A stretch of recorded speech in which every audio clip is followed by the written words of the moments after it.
The Great Filter. An audio short story by Nick Despopoulos. Okay, Simon, here it is. I am faced with software that is supposed to be perfect and a highly diligent intern who has never made a mistake like this before. This is your mess, so where would you start to clean it up? Well, here is all the data we collected on the object. We saw something there. As far as I see it, there are three possibilities.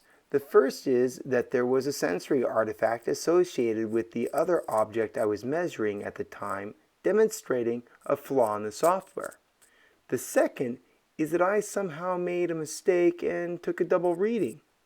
The second of which being completely inconsistent with the first and the third. I swear to God, if you say aliens, I will beat you.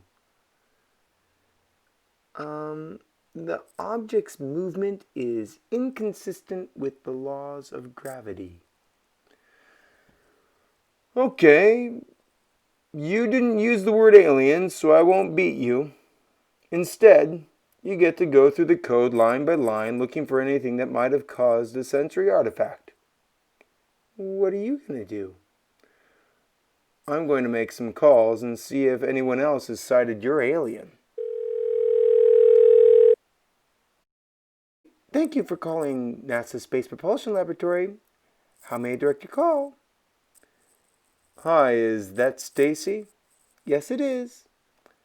This is Jake calling from Astra Resources. Can you put me through to Yusuf Al-Musri? Hi, Jake. Dr. Al-Musri is in a meeting. Can I take a message? Stacy, listen. My next call is going to be to the Space Missile Defense Command. We picked up an abnormal nail, and I need Yusuf to see if he can corroborate my data. This could be scary important. Let me see if I can get him out of the meeting. You would think that the hold music at NASA would be something cool like the theme to Carl Sagan's Cosmos, but it isn't. I had to listen to the entertainer for 5 minutes. I was anything but entertained. Jake! I hope this is important. I hope it's not. You have some data for me. Are you in front of your computer? Yes. I'm sending it through right now. Silence. Are you still there, Yusuf? Yeah? What are you doing? Comparing your data to ours. It seems you found the alien too. Don't mess with me, Yusuf. Let me ask you one question. Shoot. Why did you go out on a limb to call and pull me out of a meeting? I have faith in my people here, and I had a hunch. You better pack your bags. They're going to send for you.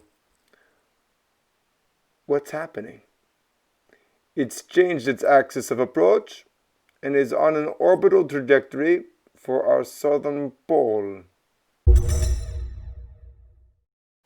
Simon! I yelled out my office door. Yeah, Jake? You can stop now. Aw, Jake, don't let me go. It's not that, Simon. Can you get our satellite to look towards anything that might be approaching our southern polar region? I can try. Our line of sight will continually change as our satellite orbits, so anything out there may get regularly eclipsed by the Earth. I know. So the software is fine and I did not make a mistake? Just take a look and see if you can find anything that matches your anomaly's readings. I'm going to call back to Dr. Aquila. Let me know right away if you find anything. Hi, Jake. Did you find the problem? Yes. Brevity is unlike you. What's up? I called Dr. Al-Musri at the JPL and he told me they observed the object too. It seems that the object has moved in ways inconsistent with the laws of gravity. You mean it's maneuvering? That is the way it seems. It seemed to be traveling along our orbital plane. I think we detected it by accident while it was following our nail on approach to Earth. It seems to have changed course after we detected it and is now approaching Earth from a direction of our southern pole. Has the SMCD been informed? I don't know. I assume we are late to the party and they have already detected it. I'll make some calls and make sure. At any rate, I want you involved. Dr. Al-Musri suggested I would be sent for. I'll confirm with him and get back to you. Jake! I think I found it. Show me. Right here. It is the only object approaching Earth in the southern sky, and it has similar readings to Yuki. Yuki? Really? You want to name the object about to wipe out all life on Earth after the girlfriend you never had? This time Simon seemed a little hurt. What did you mean similar readings? It is slowing down and it seems like it will enter a low Earth orbit. And it is reflecting more solar radiation than before. Its albedo has changed? My mobile started buzzing, and I answered it without even looking. Zzz, zzz. Dr. Aquila tells me, there will be a car coming for you. I will meet you and Dr. Al-Musri at the SMCD command. I turned to Simon. That was Dr. Aquila. I'm going to SMCD command. I guess they want us in case they decide to blow Yuki away. Please stay here and monitor the situation from our satellite. Text me if you see anything interesting. How am I going to see something that SMCD doesn't? You don't think like they do. And in the end, this might come down to the right perspective. First a car, then an airplane, and then a helicopter. I thought I didn't like airplanes. Helicopters are like spinning tops of death.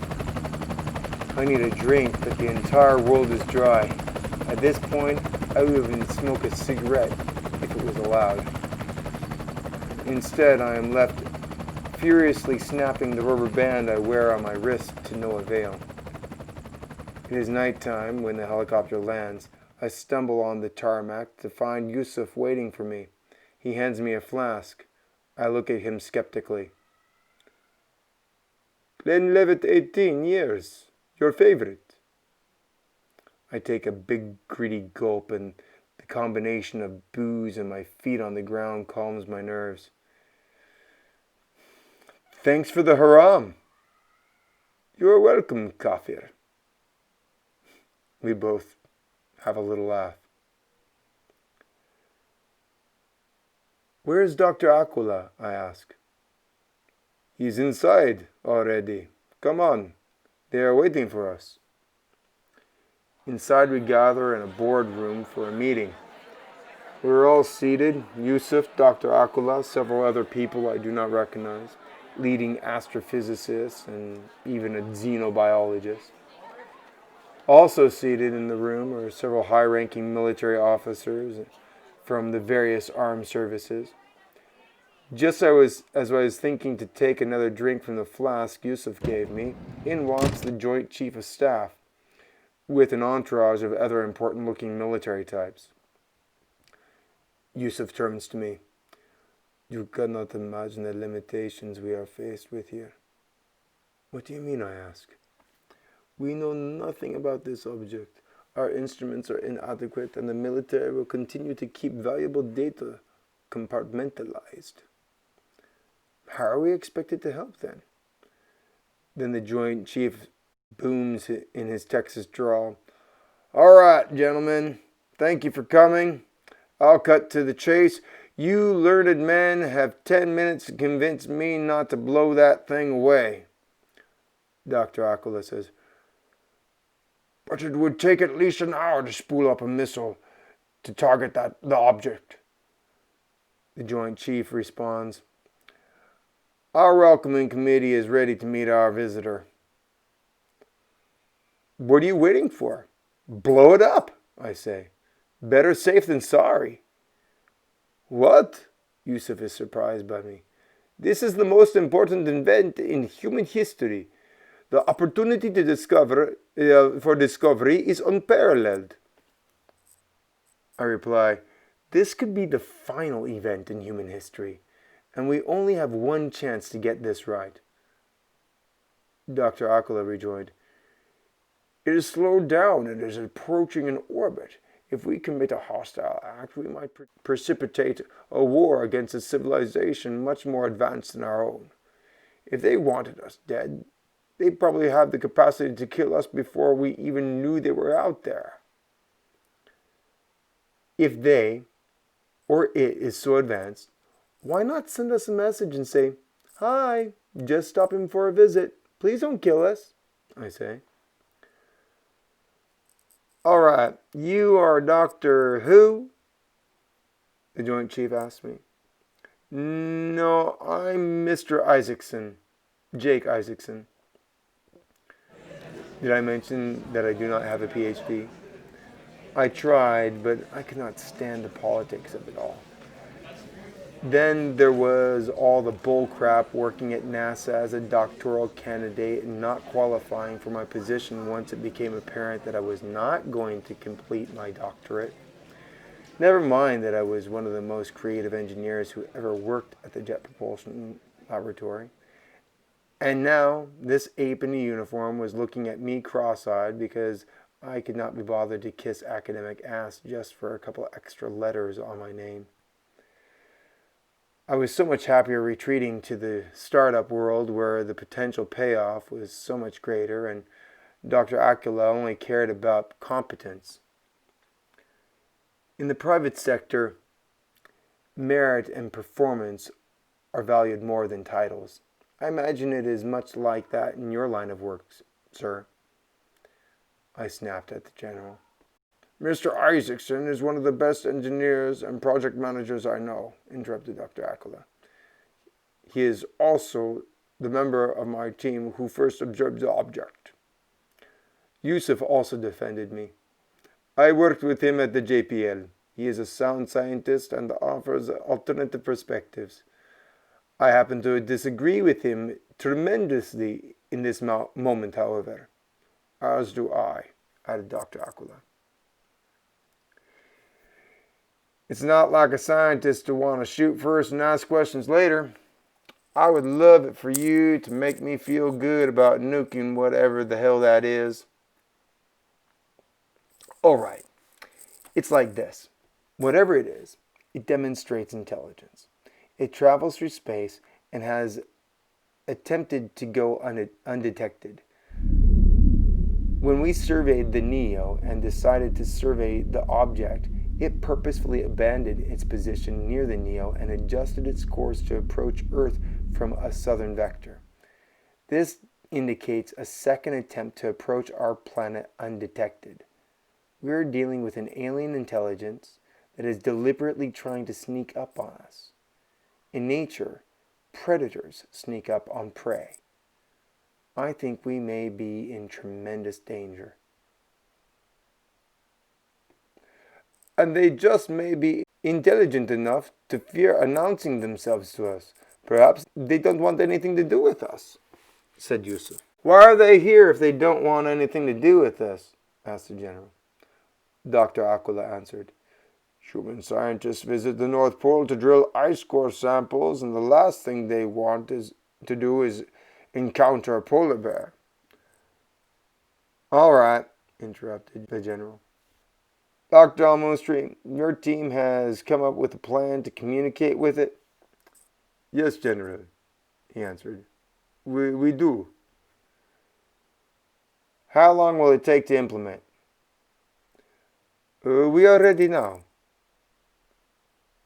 How long until that thing is in orbit? At its current speed, it will be in Leo in 2 hours 40 minutes. Very well, Doctor, you have 20 minutes to get some results. If it changes course or speeds up, I will blow it to hell. What kind of results do you expect in 20 minutes? Asked Dr. Aquila. Get it to reverse and hold a high Earth orbit. They should hold their approach until thorough communications have been established and we have been reassured as to their intentions. With that, all the uniforms filed out of the room and left us pencil necks sitting in the conference room. For a moment, we all just sat there looking at each other. I knew the berating was coming. Yusuf, in his always calm voice, I didn't put my reputation on the line to get you here just so you could tell the Air Force to nuke the most important scientific discovery in the history of humanity. Dr. Aquila joined. I must admit, I am quite disappointed. I expected that we would all be a collective voice of reason. Well, I was the voice of reason. Excuse me for prioritizing human existence over scientific discovery. It is likely that there is nothing that we can do anyway. Prepare yourselves for the last discovery humanity will ever make. How can you talk that way? Yusuf blurted in an uncharacteristic elevated tone. Enrico Fermi, is all I said. This was all I had to say because everyone in the room knew that what I was talking about. With that, Yusuf rushed out of the room to get his team working on their signal. For those of you who have not heard of Enrico Fermi, I can tell you about him while we wait for Yusuf to come back. Enrico Fermi was an Italian physicist who came up with a paradox concerning the apparent absence of intelligent life in the universe. The Fermi paradox, as it is called, is based on the assumption that given the size of the galaxy, there should be at least 100,000 other civilizations sharing the stars with us. The basics go like this. 1. The galaxy has billions of stars similar to the Sun, and many of them are billions of years older than our solar system. 2. There is a high probability that some of these stars have Earth-like planets, and we expect that some of them should have developed intelligent life. 3. Some of these civilizations would have had enough time to develop the capacity for interstellar travel. 4. Even with the limitations of our imagined rates of speed, the Milky Way galaxy could be completely traversed in a few million years. Fermi reasoned that the Earth should have been visited by extraterrestrials by now. The lack of convincing evidence of such an event led him to ask, where is everybody? There are many ideas about why this might be. The most likely is that intelligent life, as we understand it, is much more rare than assumed, but the one that should have us all worried is the Great Filter.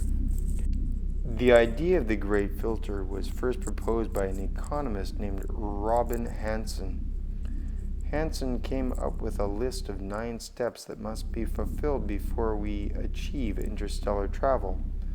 Given no evidence of intelligent life other than us in the universe, it seems at least one of these 9 steps is very unlikely to take place. SETI does not pick up any signals, and if there was extraterrestrial colonization happening in our solar system and on our planet, we would have noticed it. Even considering Homo sapiens as intelligent is arguable at times. Anyway, it would appear that starting with a given star and ending in a star-faring civilization does not happen all the time. Here is Hansen's list of 9 steps. 1. The right star system with the correct organic compounds and habitable planets. 2. Reproductive molecules like RNA. 3. Simple single-celled life. 4. Complex single-celled life. 5. Sexual reproduction. 6. Multi-celled life. 7. Big-brained tool-using animals. 8. Our current technological condition. And 9. Space, the final frontier. Hansen postulates that at least one of these steps must be improbable. The problem for us is if the Great Filter event is not in our past, then it must be in our future, and it is impossible to know which one it is. This is why finding life on another planet might actually be bad news. In the absence of evidence of extraterrestrial life, we can hope that a high likelihood that the Great Filter is behind us. The other part of the problem is if another species had even a 10 million year head start on us, they would already be everywhere in the galaxy. They may be uninterested in puny spawns like us, that is, unless we present a likely competition for galactic resources. In that case, extermination would be a likely outcome. So, in my opinion, a visitor from outer space likely means the end of the world. Our best chance at survival is if we're the first ones out of the evolutionary chute.